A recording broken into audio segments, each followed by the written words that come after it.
Ambassador Elena Vasquez walked through the massive doors of the Galactic Council chamber. The sound of her footsteps echoed in the huge space. Above her, the ceiling stretched up so high she could barely see it. Crystal walls glowed with soft blue light, and the air smelled like metal and something sweet she could not identify. Elena had been to this place many times before, but today felt different. Today, the chamber was completely full. Representatives from dozens of alien species sat in curved rows that went up like stairs around the central floor. She had never seen so many different creatures in one place. The Kethmaran High Arbiter sat on the highest platform. He was twice as tall as Elena, with 4 arms and huge compound eyes that looked like black mirrors. His body was covered in hard plates that clicked when he moved. Behind him stood other Kethmaran officials, all watching Elena with those strange eyes. Elena wore her best diplomatic uniform, dark blue with silver buttons and the Earth flag on her shoulder. She carried a small bag with her computer and papers. Her hand stayed steady even though her heart was beating fast. She had trained for this moment for years. The High Arbiter raised one of his 4 arms. The talking in the chamber stopped immediately. When he spoke, his voice came from speakers around the room because his natural speech sounded like clicking and buzzing. Ambassador Vasquez of the human species, he said, "You have been called here to receive an important decision from the Galactic Council. Please approach the center." Elena walked to the middle of the floor. A circle of light appeared around her feet. She looked up at the hundreds of alien faces staring down at her. Some had fur, some had scales, some looked like they were made of crystal or gas. All of them were much older species than humanity. Some had been traveling between stars for thousands of years. "The Council has studied your species for many years," the High Arbiter continued. "We have watched your expansion into space. We have seen your technology and your methods of war. After much discussion, we have reached a decision about humanity's place in this galaxy." Elena waited. She had expected this day would come. Humanity had been exploring space for only 200 years. That was nothing compared to the ancient civilizations around her. She knew they thought humans were young and dangerous. A Veltar representative stood up. The Veltar looked like living crystals that changed color when they spoke. This one flashed red and orange as it talked. "The human species expands too quickly," it said in a voice like breaking glass. "They take planets without asking permission. They build weapons instead of art. They are dangerous to peaceful species." Murmurs of agreement came from around the chamber. Elena heard the deep rumbling of the Skarn, the whistling sounds of the Neth Collective, and the musical tones of other species she did not recognize. A Skarn military commander rose next. He was covered in green scales and had a long tail that moved behind him like a snake, his yellow eyes fixed on Elena. "Humans fight first and ask questions later," he said with a voice like grinding stone. "They destroyed 3 of our scout ships near their territory. They refuse to follow proper diplomatic procedures. They are primitive and violent." More voices joined in. Species after species stood to list complaints about humanity. They said humans were too aggressive, too unpredictable, too willing to fight when threatened. Elena listened to each accusation without showing any emotion on her face. Finally, the High Arbiter raised his arm again for silence. "Therefore," he announced, "the Council has decided to offer humanity protection under the Kethmaran Empire. You will surrender all military vessels to our forces. Your expansion will be controlled by our administrators. Your people will be relocated to designated worlds where they can be properly supervised." The chamber erupted in approving sounds. Clicks, whistles, rumbles, and chimes filled the air as the alien representatives celebrated what they clearly thought was a generous offer. "This is for your own good," the High Arbiter continued. "Young species often destroy themselves without proper guidance. The Kethmaran Empire has brought peace to this galaxy for 3,000 years. We will teach you to be civilized." Elena looked around the chamber. She saw satisfaction on every alien face. They thought they were being kind by not simply destroying humanity. They believed they were saving humans from themselves. "You have 1 standard week to respond," the High Arbiter said. "Surrender your fleets and accept our protection, or face the consequences of continued defiance. The choice is yours, but choose wisely. The Empire's patience is not unlimited." The alien representatives began talking among themselves. Some were already discussing how to divide up human territory. Others debated what to do with human technology. A few wondered if humans could be trained to be useful servants. Elena stood quietly in her circle of light. She thought about her instructions from Earth. She thought about the secret messages she had received just before this meeting. Most importantly, she thought about the news that had reached her 3 days ago. The High Arbiter looked down at her with his compound eyes. "Well, Ambassador, do you have any response to our generous offer?" Elena took a deep breath. She had rehearsed this moment many times, but it still felt strange to finally say the words out loud. "Honored representatives," she began, her voice clear and calm. "I appreciate the time you have taken to consider humanity's situation. Before I respond to your proposal, however, I must inform you of a recent incident that may affect your decision." The chamber grew quiet. The High Arbiter's head tilted to one side like a curious insect. "3 days ago," Elena continued, "your forces attacked our home."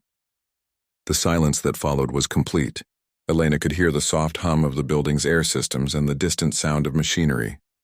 Every alien in the chamber stared at her with surprise, confusion, or disbelief. The High Arbiter's mandibles clicked rapidly. "Impossible," he said. "The Kethmoran Empire has made no aggressive moves toward the human homeworld. We are a civilized people who do not attack without provocation." Several other representatives began talking at once. The crystal Veltar flashed angry red colors. The Skarn commander's tail thrashed behind him. The gaseous Neth collective swirled in agitated patterns. Elena waited for the noise to die down. When she spoke again, her voice was still calm, but there was something new in it, something that made the aliens pay attention. "I understand your confusion," she said. "Perhaps I should explain exactly what happened. And perhaps I should explain exactly which home your forces attacked." She reached into her bag and pulled out a small device. With a gentle touch, she activated it. The air above her head began to shimmer. "After all," Elena said with a small smile, "there seems to be some misunderstanding about where humanity actually lives." The chamber fell silent again, as the aliens realized that everything they thought they knew about humans might be wrong. The holographic projector in Elena's hand hummed softly, as it prepared to show them just how wrong they had been. Elena looked up at the hundreds of faces staring down at her. For the first time since entering the chamber, she felt completely confident. The real conversation was about to begin. The holographic display filled the air above Elena's head. Soft blue light showed a star system that most of the aliens in the chamber recognized. It was a simple yellow star with several planets orbiting around it. The third planet from the star glowed blue and green with swirling white clouds. "This is the Sol system," Elena said, pointing up at the image. "The star humans call Sun. The blue planet is Earth, where humanity first developed intelligence and built our first cities." The High Arbiter leaned forward on his platform. His compound eyes reflected the light from the hologram. "Yes, we know this system well. Our scouts have monitored it for 60 years. This is your homeworld, the center of human civilization." Nods and agreement sounds came from around the chamber. The aliens had studied this system carefully. They knew about Earth's cities, its space stations, its moon bases. They had watched human ships launch from Earth to explore nearby star systems. Everything important to humanity seemed to happen in the Sol system. Elena nodded as if she agreed. "Earth is indeed our birth world. It is the planet where humans first looked up at the stars and dreamed of traveling to them. It holds our history, our first art, our most important cultural sites." She touched her device again. The hologram changed, showing detailed images of Earth. Cities with millions of people, massive orbital platforms around the planet, ships moving between Earth and its moon. Everything looked exactly as the aliens expected. "Our largest museums are on Earth," Elena continued. "Our most beautiful parks, our oldest universities. Many of our greatest leaders were born there. It is precious to us beyond measure." The Veltar representative flashed green colors of satisfaction. The Skarn commander's tail stopped thrashing. They had been right about humanity after all. Earth was the key to controlling the human species. "However," Elena said, and something in her voice made every alien in the chamber pay closer attention, "Earth is not what your forces attacked 3 days ago." The hologram shifted again. Now it showed a different star system entirely. This one had a red star with planets that looked nothing like Earth. But around these planets were structures that made the aliens gasp with surprise. Massive space stations orbited every planet, some bigger than Earth's moon. Huge ships moved between them in organized patterns. Manufacturing platforms stretched for thousands of kilometers. What looked like entire cities floated in space, connected by bridges and tunnels. "This is the Centauri Prime system," Elena said. "Population, 847 million humans. Our true capital for the past 180 years. Shocked sounds filled the chamber. The High Arbiter's mandibles clicked so fast they sounded like rattling bones. Several alien representatives began talking urgently to their assistants or sending messages to their homeworlds. Elena let them absorb what they were seeing. The space cities in the hologram were clearly human in design, but they looked far more advanced than anything the aliens had seen from Earth. The ships moving between them were sleek and powerful, nothing like the crude vessels they had observed launching from Sol system. "The system your reconnaissance force of 47 warships attacked yesterday," Elena added quietly. A Neth Collective representative swirled into a tight spiral of confusion. "This is impossible," it whistled. "Our intelligence networks monitor all human expansion. We track every ship, every colony, every military installation.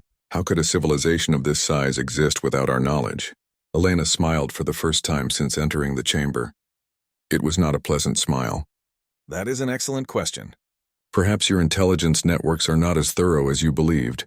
She activated her device again. The hologram now showed the aftermath of a space battle. Debris floated among two different types of ships.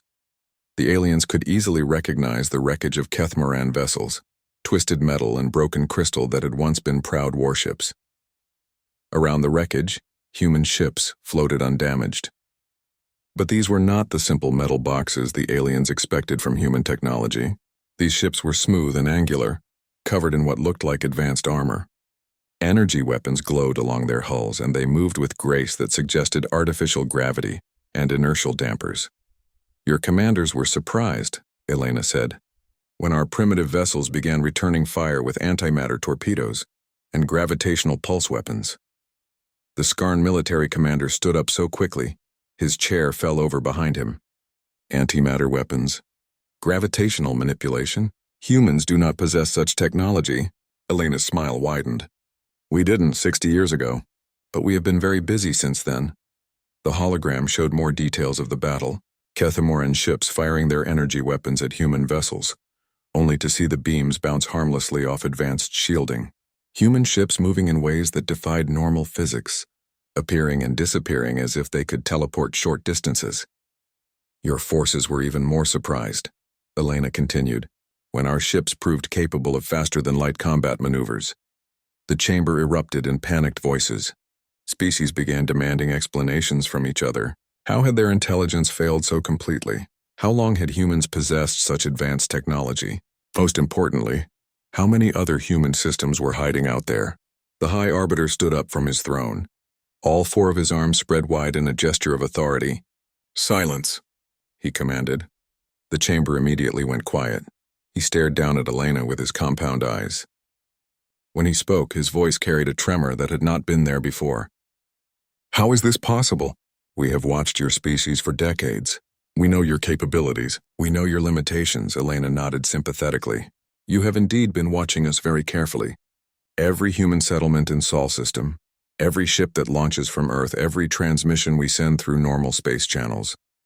You have seen exactly what we wanted you to see." She gestured to the hologram, which now showed side-by-side images of human technology. On one side were the simple metal ships and basic space stations the aliens recognized from their spy reports. On the other side were the advanced vessels and massive space cities they had just discovered. "The fascinating thing about humans," Elena said, "is that we have always been very good at showing people what they expect to see." A Veltar representative flashed rapid colors of confusion and anger. "You mean this was deliberate? You have been deceiving us for decades?" Elena's expression became thoughtful. Deception is such an ugly word. We prefer to think of it as selective disclosure. After all, when someone is watching you without permission, are you really obligated to show them everything? The implications began sinking in around the chamber. If humans had hidden one advanced star system, how many others might there be? If they possessed antimatter weapons and gravitational technology, what other capabilities were they hiding? The High Arbiter's voice was quieter now, more careful. "What exactly are you telling us, Ambassador?" Elena looked up at him with calm, steady eyes. "I am telling you that the attack on Centauri Prime was not a minor raid against a primitive colony. It was an invasion of the capital system of a spacefaring civilization that has been preparing for this conversation for a very long time. She touched her device one more time. The hologram changed to show real-time images from space around the chamber itself. Outside the space station where they were meeting, new ships had appeared. Ships that were clearly human in design, but unlike anything the aliens had seen before. "I am also telling you," Elena said softly, "that your reconnaissance force was allowed to escape with enough survivors to report back. We wanted you to know that you had been discovered. We wanted this meeting to happen." The chamber fell completely silent as the aliens realized that everything they thought they knew about humanity was wrong. The young, primitive species they had planned to easily control was something else entirely. Elena stood in her circle of light, looking up at hundreds of alien faces that now showed fear instead of confidence. The real negotiation was about to begin. The silence in the chamber stretched on until Elena could hear individual aliens breathing. Some made soft clicking sounds, others hummed or whistled quietly to themselves. The High Arbiter had not moved from his position, all four arms still spread wide as if frozen in place. Finally, a voice broke the quiet. It came from a section of the chamber Elena had not heard from before. A tall, thin alien with silver skin and large black eyes stood up slowly. This was a Zenkari, one of the oldest species in the galaxy. They were known for their careful thinking and logical minds. "Ambassador Vasquez," the Zenkari said in a voice like wind through metal, "you claim that your species has been deceiving the galactic community for decades. This suggests a level of planning and coordination that our analysts believed impossible for such a young civilization." Elena turned to face the Zenkari. "Your analysts were working with incomplete information. That tends to affect the quality of conclusions." The alien's large eyes blinked slowly. "Indeed. Perhaps you could help us understand how such a deception was possible." "Our monitoring systems are quite sophisticated." Elena nodded respectfully. The Zenkari were dangerous precisely because they were so logical. They would want to understand exactly how they had been fooled before they decided what to do about it. "Your monitoring systems are indeed impressive," she said. "For 60 years you have tracked every ship leaving Earth, monitored every radio transmission from Sol system, and observed every space station we built there. Your intelligence reports show a species that barely managed to reach their nearest star system." She activated her holographic display again. This time it showed the paths of human ships leaving Earth, spreading out to nearby star systems in slow, predictable patterns. "The aliens recognized these routes from their own spy reports. What your systems observed was absolutely real," Elena continued. "Those ships did leave Earth.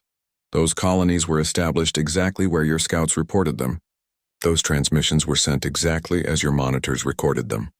The Skarn military commander's tail lashed with frustration. "Then how do you explain the advanced civilization we just saw?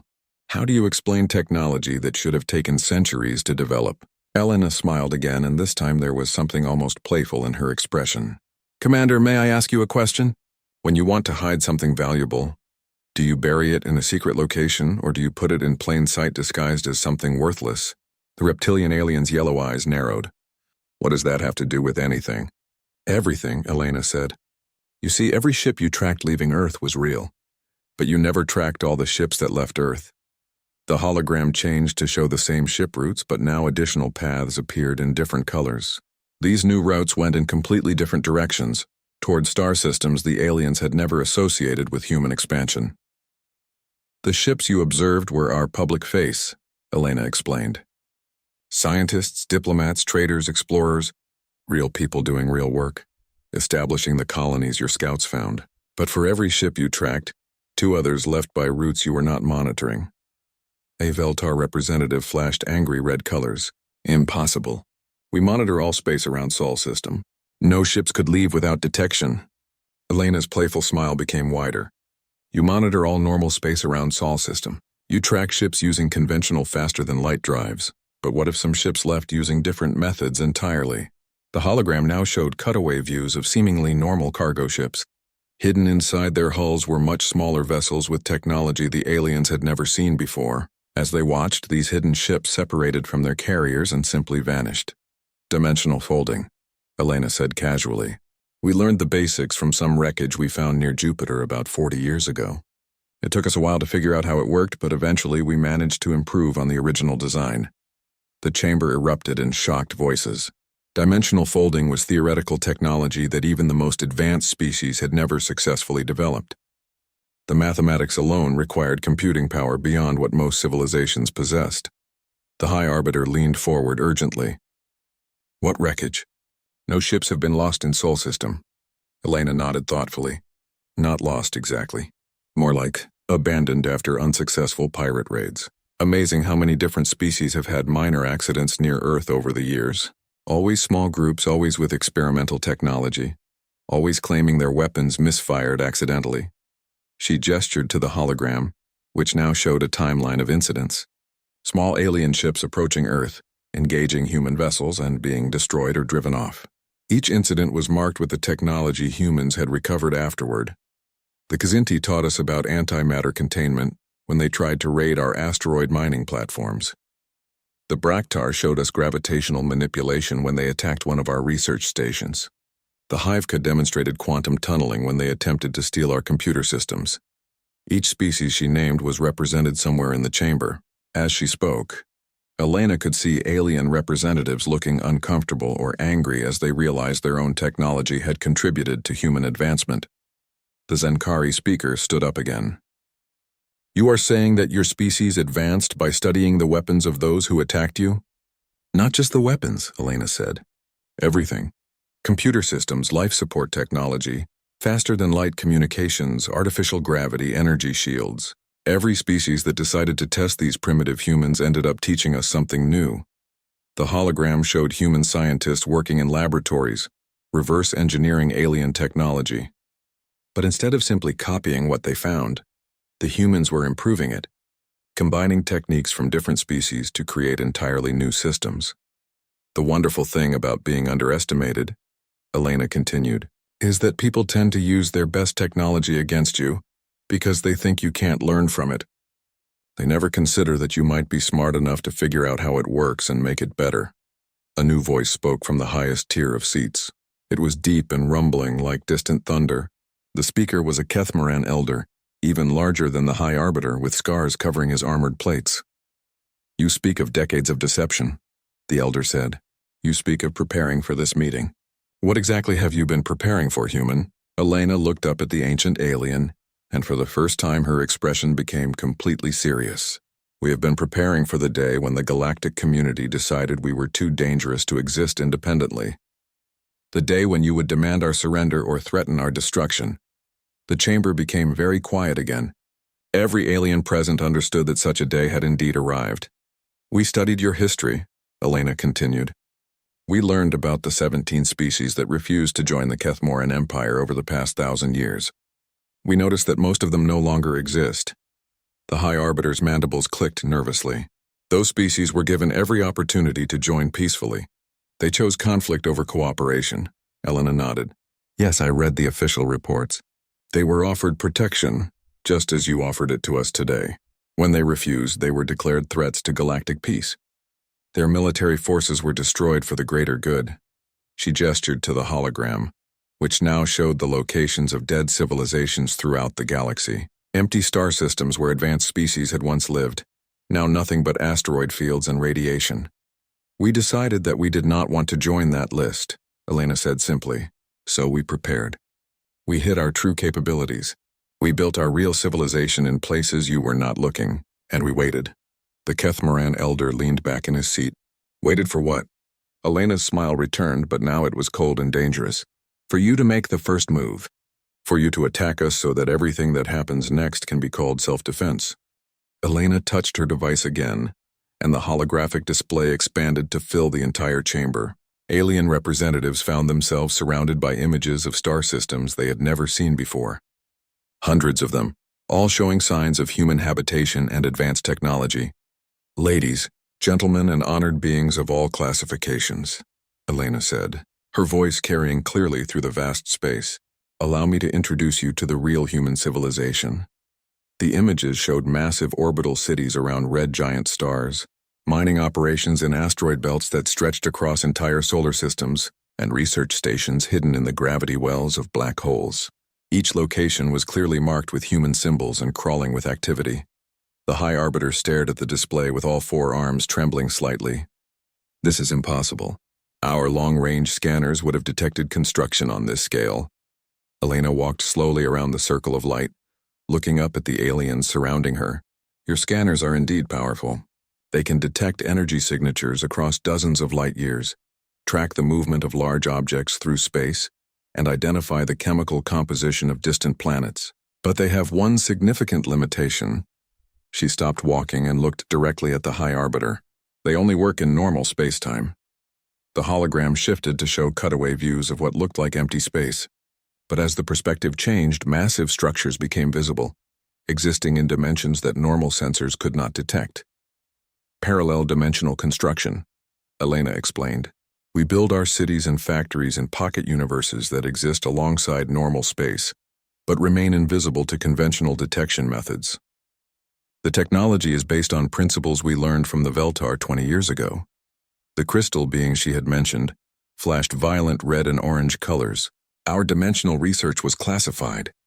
How could you possibly have accessed it? Elena's expression became almost sympathetic. Ambassador, your research ship suffered a systems failure while conducting experiments near one of our outer colonies. We rescued your crew and provided medical assistance. Your people were so grateful they shared quite a bit of technical data to show their appreciation.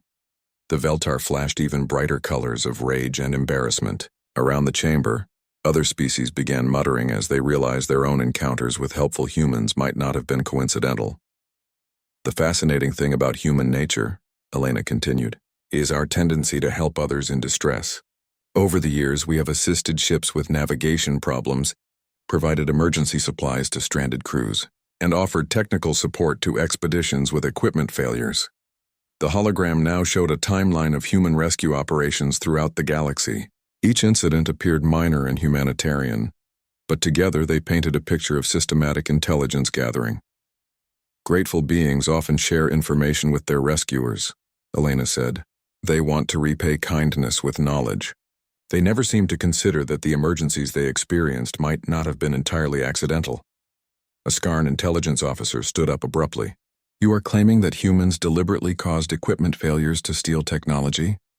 Elena shook her head.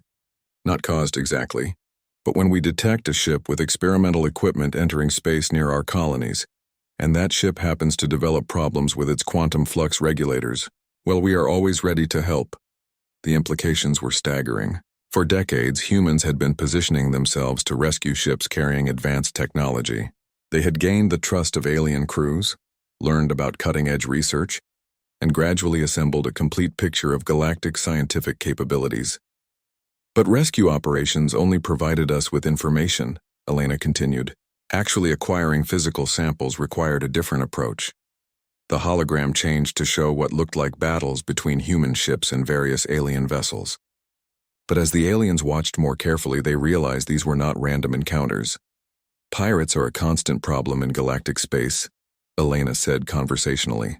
Ships traveling alone often face attacks from raiders seeking valuable cargo. Naturally, when human vessels encounter such incidents, we always try to help the victims. The Zenkari representative studied the display with growing understanding. You positioned human ships along trade routes where pirate attacks were likely. We protected innocent travelers, Elena corrected gently. If pirates happened to be carrying advanced weapons or experimental technology when we defeated them, well, that technology needed to be properly disposed of. We could hardly leave dangerous equipment floating in space where other criminals might find it. The chamber was beginning to understand the scope of human operations. For decades, they had been systematically acquiring technology, studying it, improving it, and incorporating it into their hidden civilization. Every species present had contributed something to human advancement without realizing it. The most interesting discoveries, Elena said, came from studying how different species approach the same problems. The Catamaran use brute force energy projection for their weapons. The Veltar prefer elegant crystalline matrices. The Neth Collective employs distributed processing systems. Each approach has strengths and weaknesses. The hologram showed human laboratories where scientists worked with technology from dozens of different species. Instead of copying any single approach, they were combining the best features from each to create entirely new solutions. When you combine Catamaran power systems with Veltar crystalline focusing arrays, and Neth distributed control networks. Elena explained. You get weapons that are more powerful, more accurate, and more reliable than anything any single species has developed. A new voice spoke from the shadows at the edge of the chamber. It was quiet and cold, barely audible above the ventilation systems. The speaker was a wraith, one of the galaxy's most secretive species. They rarely attended council meetings and almost never spoke publicly. How many of our ships have you taken? The wraith asked. Elena turned toward the shadows where the voice had come from. None, actually. Your people are too careful to fall for our rescue operations, and too smart to be caught by pirates carrying your technology. We have had to content ourselves with studying your sensor arrays from a distance. There was a long pause before the wraith spoke again. You have been watching us watch you. For about 30 years now, Elena confirmed. Your stealth technology is impressive, but it works by bending light around your ships. It does not hide the gravitational effects of mass moving through space. Humans have gotten very good at detecting gravitational anomalies. The implications hit the chamber like a physical blow. If humans could detect wraith ships, they could detect anyone. No species present had stealth technology more advanced than the wraiths. The High Arbiter finally found his voice again. How long have you been spying on us? Elena considered the question carefully. Spying suggests illegal observation of private activities. We prefer to call it defensive intelligence gathering. And to answer your question, we have been gathering intelligence on galactic civilizations since the day humans first left Earth. The hologram changed one final time, showing a vast network of information flowing between hidden human installations throughout the galaxy. Communication relays in deep space, observation posts in asteroid fields, and monitoring stations disguised as research facilities. Every diplomatic mission we sent to your worlds included intelligence specialists, Elena explained. Every trade expedition carried sophisticated scanning equipment.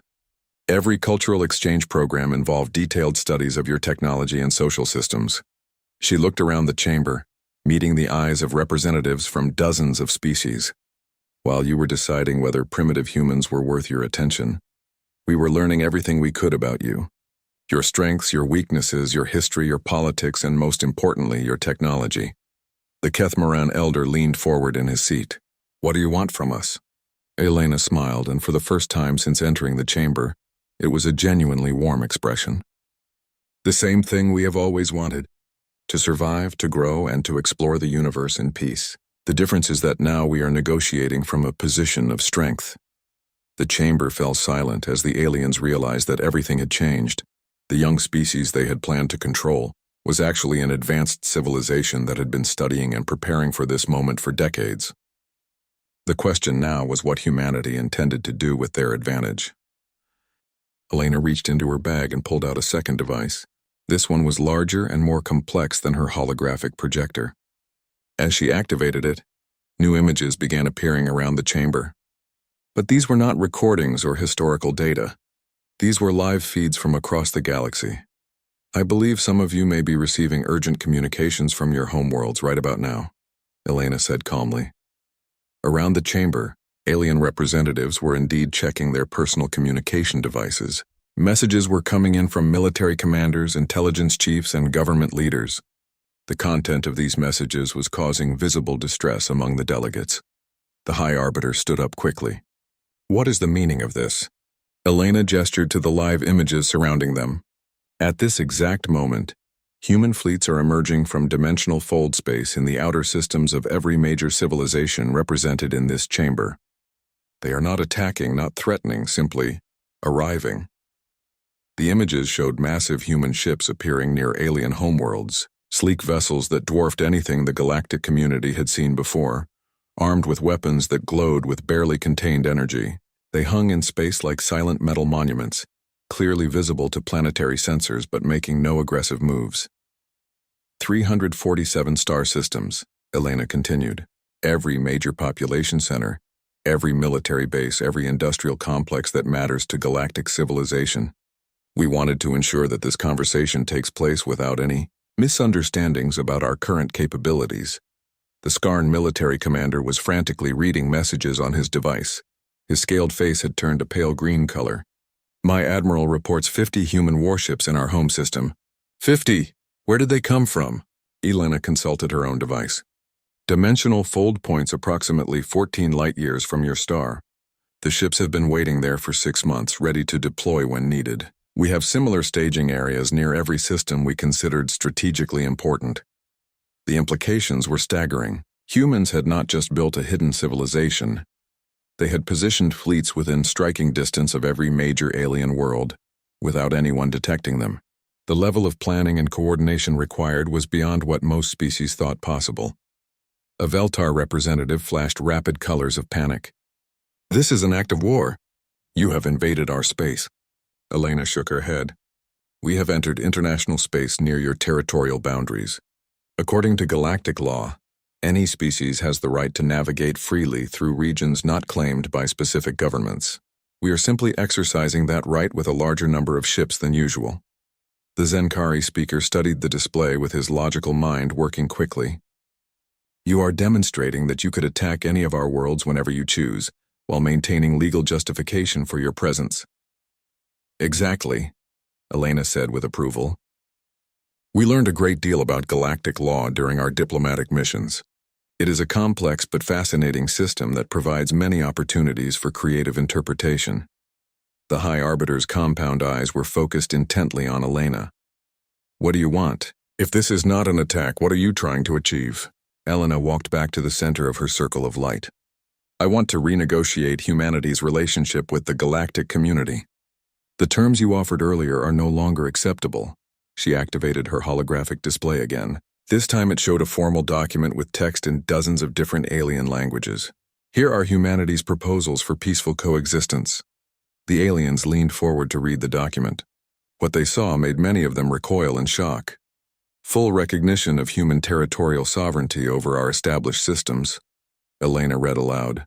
"Formal diplomatic relations between humanity and all galactic civilizations. Technology sharing agreements on a voluntary basis. And most importantly, an end to the practice of forcing younger species to submit to imperial control." The chamber erupted in angry voices. Species began shouting at each other in dozens of different languages. The idea of treating humans as equals was shocking enough. But the suggestion that the entire galactic power structure should change was revolutionary. The Kethmaran elder stood up slowly. His scarred armor plates caught the light as he moved. "You are demanding the end of the Empire." Elena looked up at the ancient being with steady eyes. "I am suggesting that the Empire evolve. The galaxy is a big place with room for many different civilizations. Surely there is enough space for species to coexist without one group controlling all the others." "And if we refuse?" the elder asked quietly. Elena consulted her device again. "Then you will discover why the last 3 species that attacked human civilians are no longer participating in galactic politics." The chamber fell completely silent. Every alien present knew which species Elena was referring to. The Krodak had vanished 6 years ago after raiding human mining operations. The Sephar had disappeared 2 years later, following attacks on human research stations. The Horthka had been found extinct in their home system just 6 months ago, their entire civilization reduced to empty cities and radiation. "You destroyed them," the High Arbiter said in a voice barely above a whisper. Elena's expression became very serious. "They destroyed themselves. We simply helped the process along. The Krodak were wiped out by a plague that their own biological weapons research accidentally created. The Sephar died when their homeworld's fusion reactors suffered simultaneous meltdowns. The Horthka civilization collapsed when their computer networks developed critical errors that brought down their entire infrastructure." She paused to let the information sink in. "Humans did not fire a single shot in any of those conflicts. We simply ensured that species which attacked us experienced the natural consequences of their own aggressive technologies. The implications were terrifying. Humans had not conquered their enemies through military force. They had infiltrated their societies and turned their own weapons against them. Any civilization that relied on advanced technology was vulnerable to this type of attack." "How?" the Zenkari asked simply. Elena smiled again, but there was no warmth in it at all. "Computer viruses designed by people who learned programming from 12 different alien species. Biological agents created by scientists who studied the immune systems of dozens of alien races. Engineering failures caused by people who understood the structural weaknesses of alien technology better than its creators did." She gestured to the live images of human fleets surrounding alien worlds. We really are quite good at learning from our teachers. Every species that has shared their knowledge with us, willingly or otherwise, has made us more capable of defending ourselves. The chamber was completely quiet now. Every alien present was calculating the same terrible equation. If humans could destroy 3 advanced civilizations without firing a shot, what could they do to species that were already vulnerable? The choice is yours, Elena said softly. We can work together as equals, sharing knowledge and resources for the benefit of all. Or you can continue trying to control and dominate younger species until you discover that some of them have grown beyond your ability to control. The High Arbiter looked around the chamber at the hundreds of alien faces. All of them showed the same expression of fear and uncertainty. The galactic order they had known for thousands of years was crumbling before their eyes. What guarantee do we have, he asked carefully, that humans will honor any agreement we make? Elena looked up at him with calm, steady eyes. The same guarantee that we have always given. Humans do not attack unless attacked first. We do not conquer unless forced to defend ourselves. We do not destroy unless our survival is threatened. She gestured to the images around them. Every human ship you see is equipped with weapons powerful enough to sterilize planets. But notice that they are not firing. They are waiting. We would much rather talk than fight. The Kethmoran elder leaned back in his seat with a sound like grinding metal. And if we agree to your terms, what then? Elena's smile became genuine for the first time in hours. Then we begin building a galaxy where species can grow and explore without fear of conquest or control. Where young civilizations are welcomed as partners instead of subjugated as servants. Where knowledge is shared freely instead of hoarded as a tool of domination. She looked around the chamber one final time. The age of empire is ending. The question is whether we build something better together, or whether you force us to build it alone over the ruins of what came before. The silence that followed was complete. Outside the chamber, human fleets waited quietly near every major alien world. The future of galactic civilization hung in the balance, decided by beings who had learned that sometimes the best way to ensure peace was to be prepared for war.